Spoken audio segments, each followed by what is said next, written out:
എന്ന് കാണിക്കാൻ വേണ്ടിയിട്ടാണ്, ഉണ്ടായിരുന്നില്ല എന്ന് കാണിക്കാൻ വേണ്ടിയിട്ട് തന്നെ പ്രോസിക്യൂഷൻ റിലൈ ചെയ്ത ഡിജിറ്റൽ എവിഡൻസ് തന്നെ ഡിഫൻസും റിലൈ ചെയ്തു. ആ ഡിജിറ്റൽ എവിഡൻസ് കേരള ഹൈക്കോടതി, ബഹുമാനപ്പെട്ട കേരള ഹൈക്കോടതി വിശദമായി പരിശോധിച്ചു. അങ്ങനെ പരിശോധിച്ചതിൽ നിന്നും 8ഉം 9ഉം സാക്ഷികളെ പ്രോസിക്യൂഷൻ കളവായി കൊണ്ടുപോകുന്നതാണെന്ന് കോടതിക്ക് ബോധ്യപ്പെട്ടു.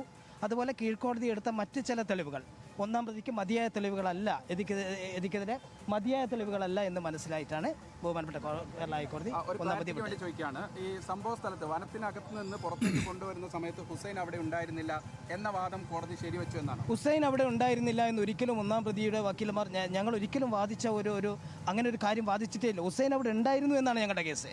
ഹുസൈനെ പോലെ അനേകം ജനങ്ങൾ അവിടെ ഉണ്ടായിരുന്നു. അതിലൊരാളായിരുന്നു ഹുസൈൻ എന്ന് കീഴ്ക്കോടതി എടുത്ത അതേ ഡിഫൻസ് തന്നെയാണ്. അതായത് ഡിജിറ്റൽ എവിഡൻസ് തള്ളിക്കളയാൻ പറ്റില്ല എന്ന് തന്നെയാണ് ഒന്നാം പ്രതി എടുത്ത വാദം. ഡിജിറ്റൽ എവിഡൻസ് സ്വീകരിക്കണം. ഡിജിറ്റൽ എവിഡൻസ് നോക്കിക്കഴിഞ്ഞാൽ ഒന്നാം പ്രതി ഒരിക്കലും സ്ഥലത്തുണ്ടായിരുന്നില്ല, അതായത് ഈ കൃത്യം ചെയ്തിട്ടില്ല. പ്രോസിക്യൂഷൻ പറയുന്നത്, അതായത് നിങ്ങൾക്കറിയാലോ, അത് ഒന്നാം പ്രതി ചവിട്ടിയ ചവിട്ടിലാണ് മധു മരണപ്പെട്ടത് എന്നാണ് ആരോപണം.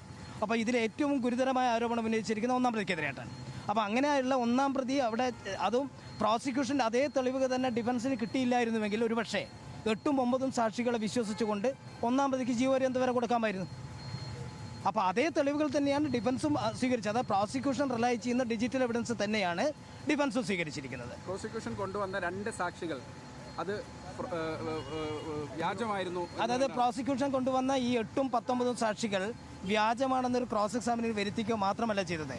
ഡിജിറ്റൽ എവിഡൻസ് വെച്ചിട്ട്, അതായത് CCTV തെളിവുകൾ വെച്ചിട്ട് 8ഉം 19ഉം സാക്ഷികൾ ഈ സ്ഥലത്തൊന്നും തന്നെ ഉണ്ടായിരുന്നില്ല. അവർ ഈ സംഭവം നടന്നു എന്ന് പറയുന്ന സമയത്ത് 2 ഷോപ്പുകളിലായി നിൽക്കുകയായിരുന്നു എന്ന് ഡിഫൻസ് പ്രൂവ് ചെയ്ത് കാണിച്ചു കൊടുത്തിട്ടുണ്ട്. അതിൽ കൂടുതൽ എന്ത് ചെയ്യാൻ പറ്റുമോ? ഷാജി,